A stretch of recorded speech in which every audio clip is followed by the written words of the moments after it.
Something knocked on our tent all night long. I need to tell this now, not for sympathy, not for answers, just because I haven't slept properly since that weekend in the Tetons. It was supposed to be a 3-day trip, me, my buddy Nate, and his girlfriend Kelsey. They invited me last minute, said I needed the break. My work had been wrecking me, and honestly, I just wanted to be somewhere with no Wi-Fi. We picked a remote spot near Lee Lake in Grand Teton National Park, off the official trail but not too rogue. Nate had one of those premium Costco tents, a Yeti cooler loaded with Jack Link's, Gatorade and Coors. Classic setup. First weird thing happened before we even got there. On the drive up, we stopped at this gas station in Moran for ice. The guy behind the counter, greasy trucker hat, 1,000-yard stare, wouldn't stop looking at Kelsey, not just glancing, staring, didn't blink. Nate noticed, muttered, "The hell's his problem?" and guided her back to the Jeep. That stare stuck with me. We got to the site around 6 p.m. Sun was low. The trees around the lake looked like they'd been frozen mid-scream, twisted and black against the sky. We pitched the tent, set up a small fire pit and cooked some hot dogs. Nothing fancy. At night, that's when things shifted. You know that feeling like the woods are listening?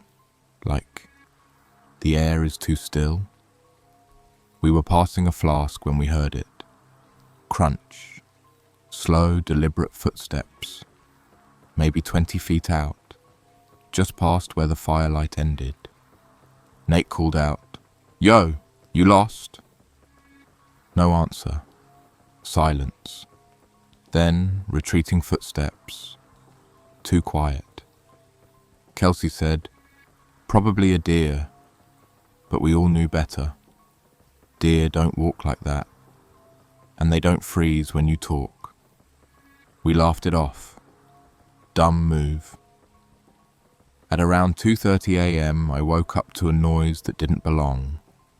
A soft tapping on the side of the tent. Not the flappy sound of wind. More rhythmic. Like a knuckle. Tap, tap, tap. I didn't move. I held my breath and waited. It kept going. Tap, tap, tap. Then, a whisper. I swear to God I heard it. A man's voice, low, gravelly. "You awake?" I sat up, heart racing. Nate and Kelsey were asleep. I didn't wake them. I don't know why. I just couldn't move. The tapping stopped. A minute passed, then another. I heard soft footsteps crunching away again. I stayed up until dawn. We chalked it up to being too close to a trail, maybe a drunk hiker screwing around. We said that out loud, but none of us really believed it. That morning, I found boot prints in the dirt near our tent. One set, deep heel marks, heavy. They circled the tent twice. No one said a word. We should have left. We didn't. And that night, things got worse. We should have packed our shit and left that morning. But you know how it is.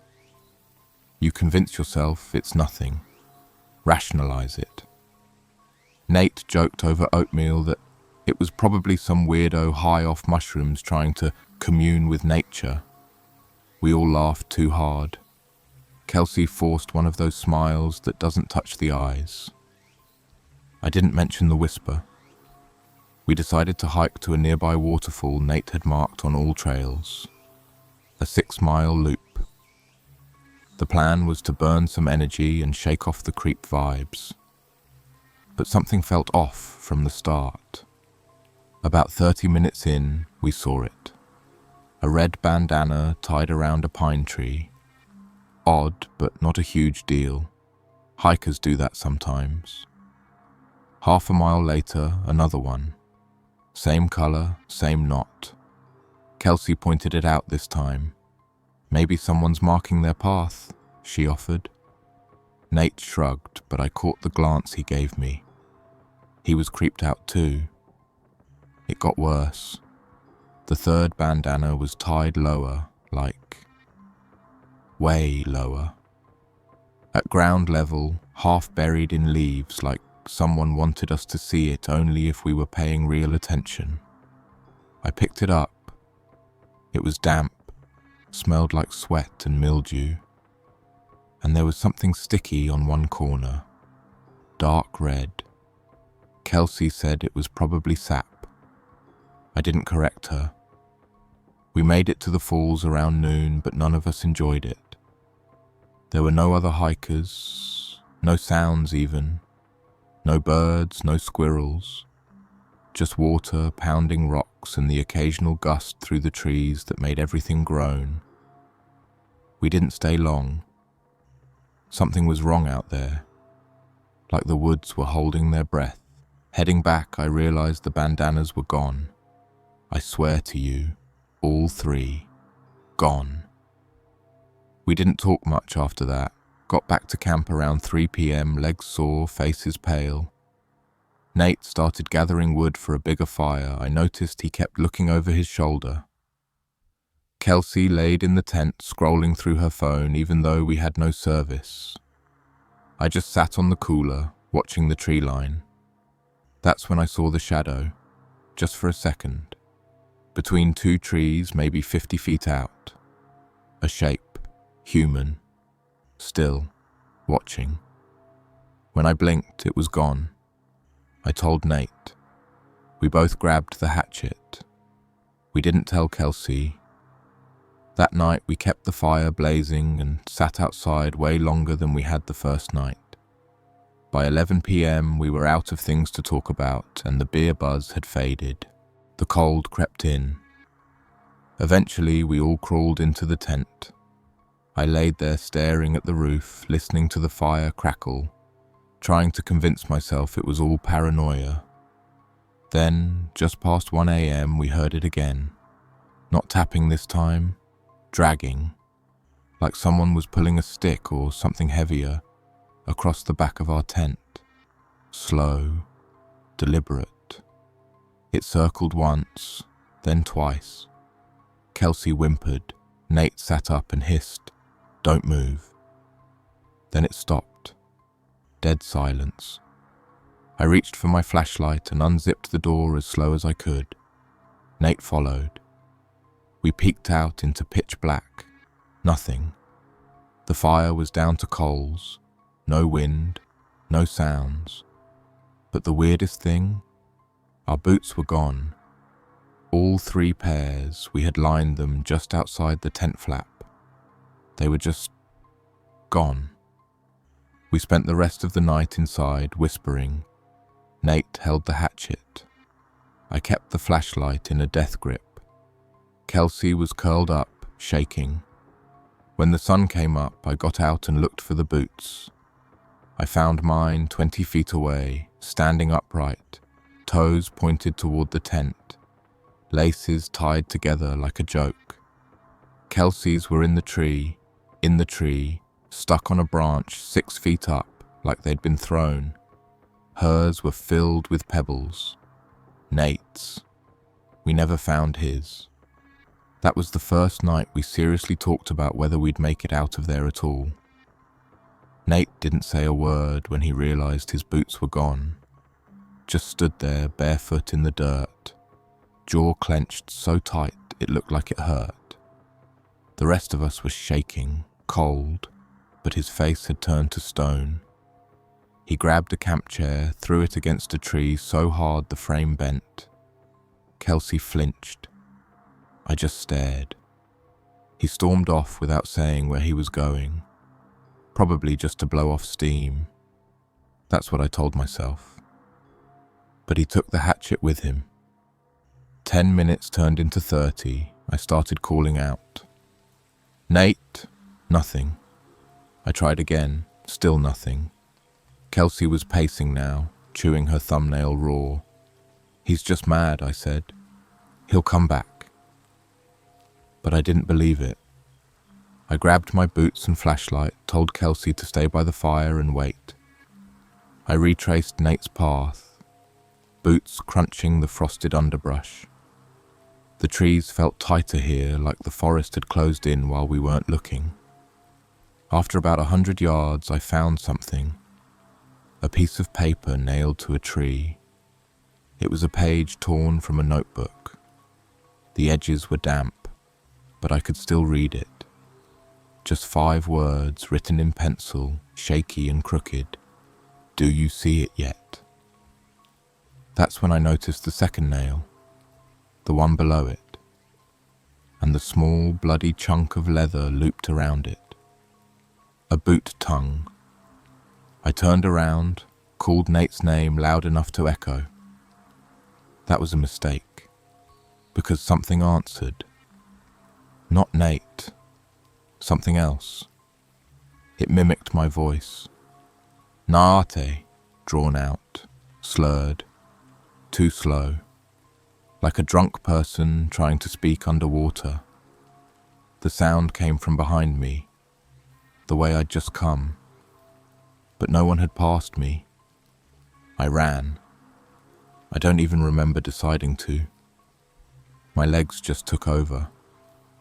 When I burst back into camp, Kelsey was crying, not hysterical, worse, silent tears, pale face, eyes huge. She pointed to the tent.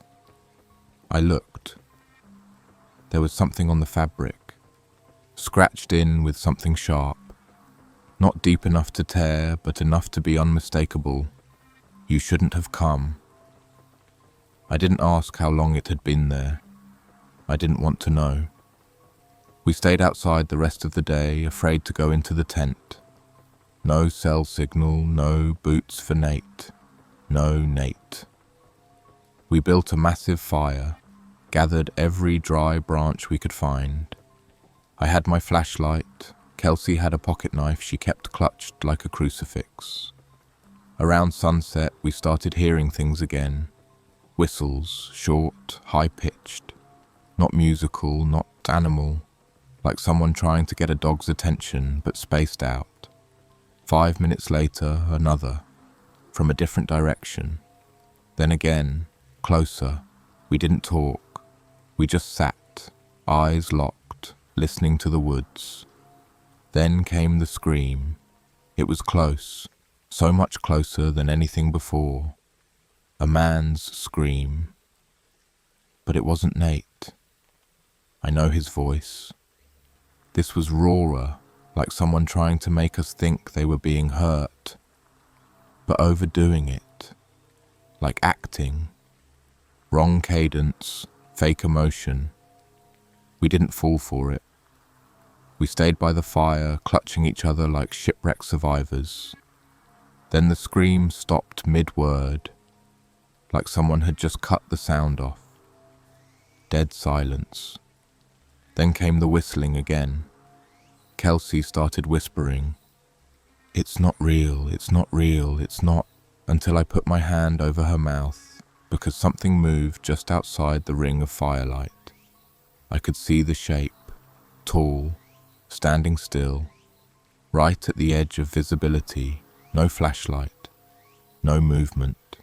Just watching. I held the light on it for a second. It didn't flinch, didn't blink. Then it slowly took a step back and vanished into the dark. That night, sleep wasn't even an option. Kelsey and I sat back to back beside the fire, trading off flashlight duty while the shadows twisted in ways that didn't make sense. I kept replaying that thing's shape in my head, the way it stood there, motionless, just looking, not hiding, not moving, like it wanted to be seen. At some point, I don't know when, the firewood started running low. I didn't want to leave the fire's circle. Neither did Kelsey. We were surrounded by blackness that didn't feel like normal night. It felt wrong, like The dark had weight, like something inside it was waiting for us to move first. Kelsey's voice cracked. "We need more wood." "No," I said. "No one leaves the fire." We argued, quietly, fiercely. In the end, I caved. I got up, grabbed the flashlight, and promised I'd stay in sight. I barely made it 10 feet. That's when I saw it.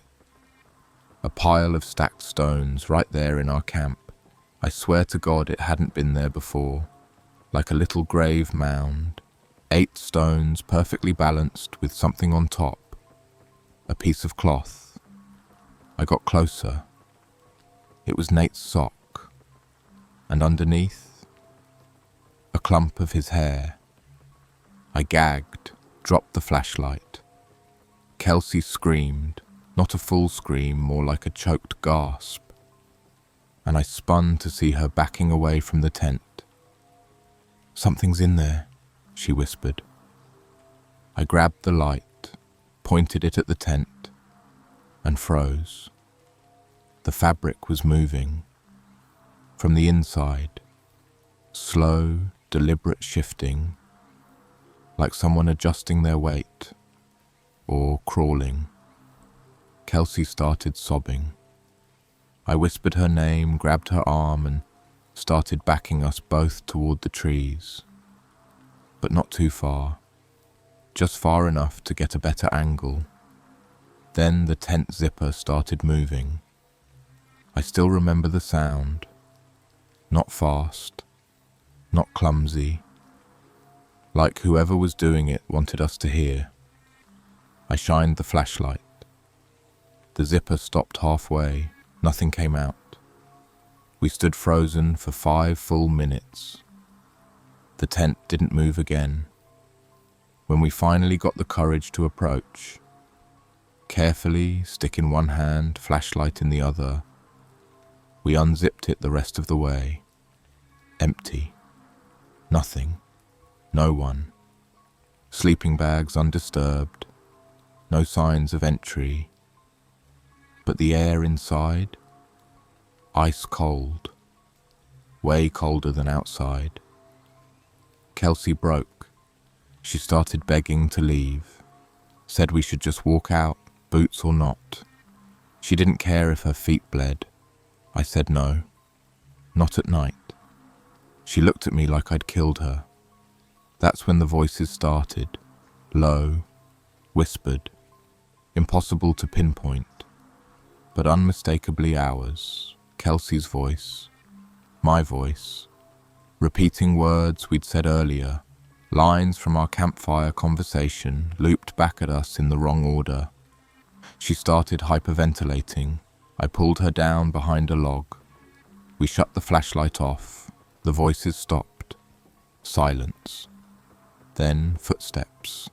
Soft, measured, coming closer. We stayed hidden, not breathing. The steps circled the fire, then moved toward the tent, then stopped. Seconds passed. Then something slammed into the side of the tent with a guttural grunt, like a full-grown man had tackled it. Kelsey screamed. I grabbed her, yanked her up, and we ran. Barefoot. No light. Just panic. Branches tore our skin, rocks cut our feet. But we didn't stop until we hit the tree line at the lake. We collapsed there, heaving, gasping, bleeding. Somewhere behind us, back in the woods, we heard laughter. Not loud, not manic, just a single amused chuckle, male and close. We sat there by the lake trying to pull ourselves together, but our bodies weren't listening anymore. Kelsey's knees were shaking so bad she couldn't stand. My lungs felt like they'd been crushed.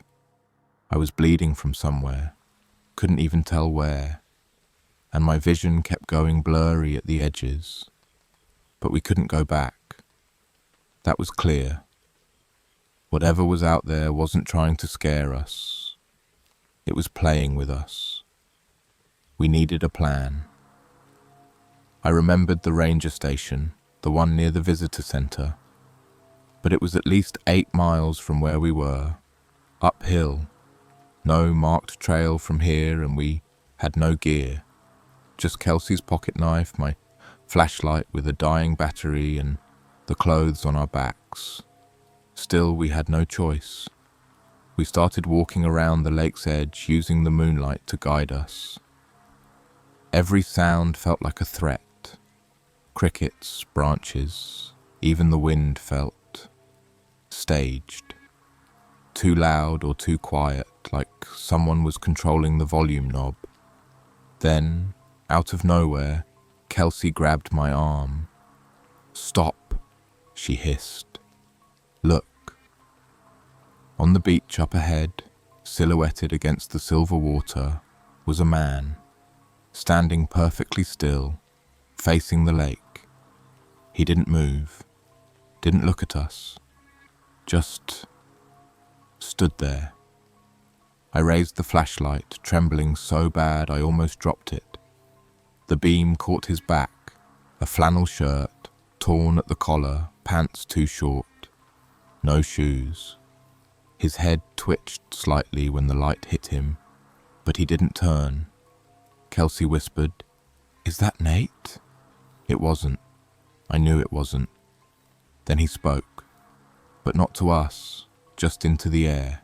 37 steps. You hear me, boy? 37. His voice was cracked, like a radio losing signal. He took one step forward toward the lake and repeated, 37. That's all you get. Then he walked into the water. We watched him go in, up to his knees, waist, chest. He never looked back, never paused. Eventually, the water swallowed him whole, gone. We stood frozen for maybe a full minute, trying to make sense of it. There was no sense. Nothing here followed rules anymore. We started moving again, faster now. About a mile out, we hit something else. A small, half-collapsed wooden structure just off the tree line, like an old hunter's blind or maybe a makeshift shack. We shouldn't have stopped, but our feet were torn up and we needed rest. Inside there was a smell, not rot, not mold, copper like blood, but the floor was dry. There was a single object sitting on a shelf, a disposable Kodak camera, the kind you wind. It had a rubber band around it. Attached was a note written on stained paper. "Use this when you hear laughter. Do not run." We didn't touch it, just stared. Then, right outside, from the trees behind the shack, came the sound we now hated more than anything. That laugh. That slow, satisfied, too human laugh, like someone who knew the punchline and knew you didn't. I reached for the camera, but it was gone. It had been there a second ago. Kelsey screamed. I turned, and she was gone too. Just gone. Like she'd been yanked from the world. I ran outside. "Key!" The sound died in my throat. Right there in the dirt, scrawled with a stick or a finger or something worse, were the words, "You're last." And above them, Kelsey's boot. One boot, filled with lake water. I didn't scream. I couldn't. My throat closed up the second I saw her boot. That's how real fear works. It doesn't explode. It sinks. Quiet and heavy. You just stand there, numb, trying to convince yourself it isn't real. But it was. Everything was. I stood by that shack, flashlight stuttering, pulse hammering, ears straining for anything. A voice. A cry. Footsteps. Something. but there was only silence and the lake lapping softly behind me like it didn't know someone just vanished out of existence. And then, the laughter again. But this time it was right behind me. I turned fast, too fast. The flashlight slipped out of my hand and died in the dirt. Pitch black. I froze. It was breathing. I could hear it. Shallow, giddy breaths, like a kid stifling a laugh in church. I backed up, slow, arms out, hit the shack. My hand brushed something, smooth, round. The camera. It was back. I didn't question it, just pointed it blindly toward the sound and hit the shutter. Flash. A blink of white. And in that instant, I saw it. Not a man, not really, not anymore. Its face was too wide, mouth too stretched, eyes too round, like they'd been drawn on in marker. Filthy hoodie, skin pale as bone. It looked like someone who'd been pretending to be human for too long and forgot how the pieces fit. Then it was dark again. I turned and ran, not toward camp, not toward the lake, just away. Branches whipped my face, my lungs burned. I kept thinking I heard footsteps behind me, but maybe it was my own heartbeat in my ears. Maybe it was my name being whispered. Maybe I was losing it. At some point the trees thinned, the road. I stumbled out and collapsed on the gravel. Dry heaving, feet raw and bleeding. I must have looked like hell because the first car that came down the road actually stopped.